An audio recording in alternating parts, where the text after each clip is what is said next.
Welcome to the MUFG Global Markets Podcast. I'm John Cook. I'm joined today by George Goncalves, MUFG's head of U.S. macro strategy. It's Tuesday, September 20th, 2022. Welcome back to the podcast, George. Great to be back, as always. Yeah, and always good to have you. So, George, over the course of the summer, you pivoted, but to the more hawkish side, where you embrace this view that the Fed really means business, in terms of fighting inflation, and thus selling rallies across major asset classes. Presumably, you're talking about both treasuries and risky assets. Made sense. Looks like the surprise hot CPI print from, I can't remember if it was last week or 2 weeks ago, really closed that gap, as the market was sort of expecting the Fed to pivot from where the way you pivoted, but instead to pivot from focusing on inflation to sort of focusing on recession risk. So why don't you, kind of take our listeners through where you are now? Yeah, absolutely. And look, it's you're forgiven, and it's understandable to get the weeks confused nowadays.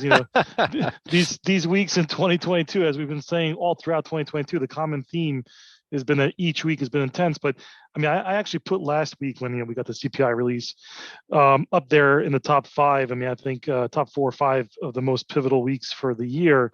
I mean, as you mentioned, like the markets have been yearning for this, evidence that inflation has turned turned lower, and that it's on the right trajectory, and that was going to give the Fed the ability to start to pivot sooner.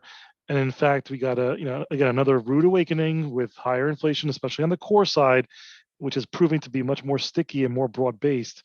And that's really what the Fed focuses on. Headline inflation is at the mercy of energy prices, which could also come back to be an issue later on in the winter. But for now, are kind of providing some relief. But in general, it was a hot inflation print, unexpected. It led to multiple sigma type moves for some asset classes. One of the biggest sell-offs for a daily release of data in history. So, a key event for sure. Rates markets have been leaning towards really accepting the Fed's outlook, and in many ways, initially rates markets led the Fed. And now it feels like I think they're both on the same page, which is that until we get inflation clearly heading closer or moving towards in the right direction towards the Fed's mandate, the bond market's going to really just kind of keep grinding higher in rates. And I think that the gap was closed last week for all those that were in denial that the Fed somehow is going to pivot. That dream I think is quickly faded, where risk assets are now getting slowly on the same page as the rates markets. And so rates risk is not just isolated to the rates markets. Its rates are becoming a competing asset class versus credit as well as equities. And this is when we get into the proper time where financial conditions tighten, which is what the Fed desperately wants and really has been aiming for all year.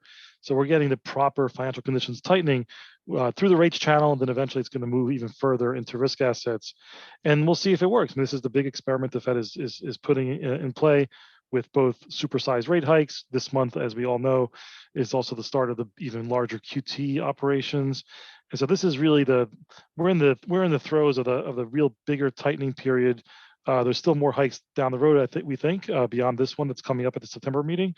We are expecting 75 basis points, but we'll talk more about that in a little bit.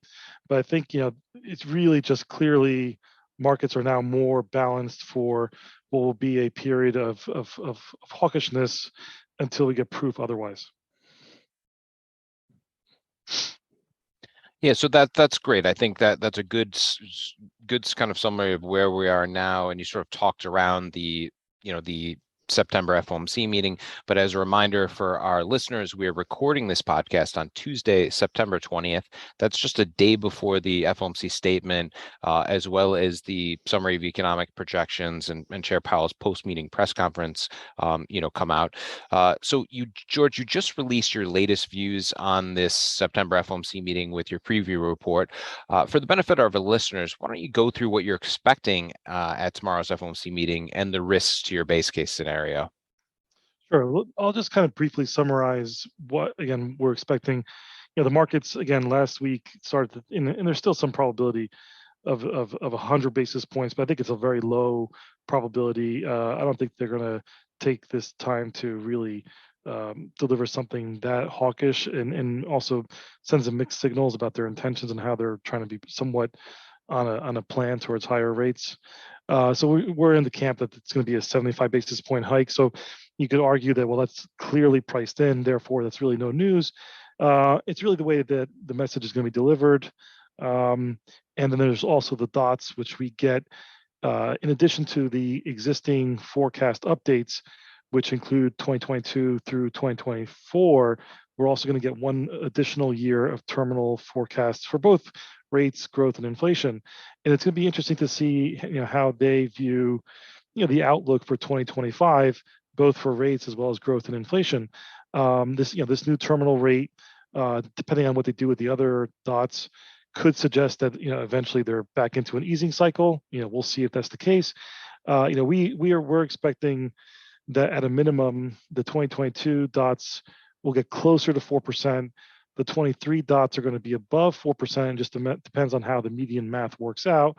But that would suggest a pretty long pause towards the end of this year throughout the balance of 23, somewhere around the 4% level, the levels which we haven't been at. I think that signal of higher for longer, a long pause, is them would be them trying to really convey the idea that they're not going to quickly just cut and turn around quickly, even if there is some sort of weakness. And then the 24 dots and the 25 dots will then start to show some sort of glide path towards back to the neutral rate, closer to sub 3%.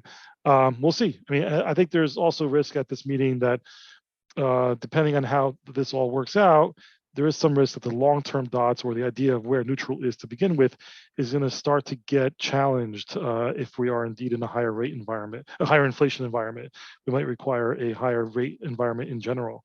So the long-run dot has, from this meeting forward, I think every quarterly update, I think the Fed's going to start to really debate like what is really neutral rates. So that's going to be the next major debate on the horizon in our view, something I think the markets are not really prepared for.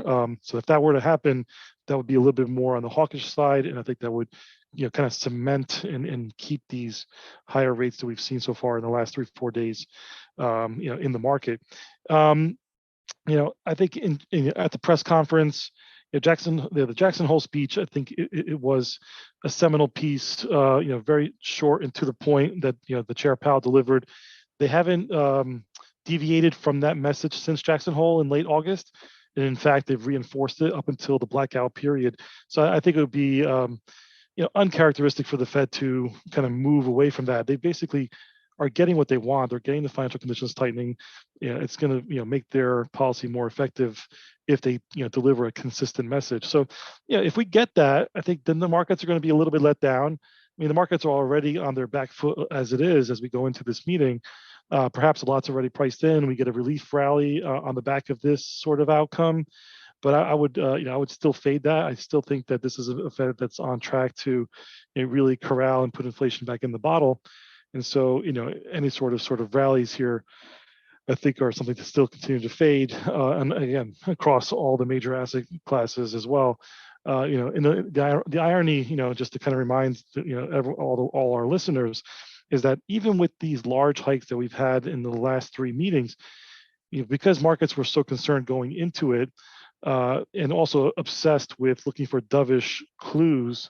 And there was times where the Chair Powell kind of came off a little bit more dovish, led to this idea of dovish hikes, and we actually saw rallies on Fed Day. It's possible we get a repeat of that, but I think it won't be as extreme as what we saw either in June or in May.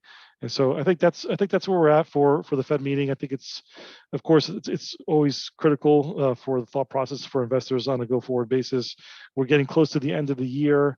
We have 2 more meetings after this, and then we have the midterms in between. So I think the die is going to be cast between this FOMC meeting, quarter end, and then early October. I think the markets will probably be discounting a lot of this sort of hawkishness.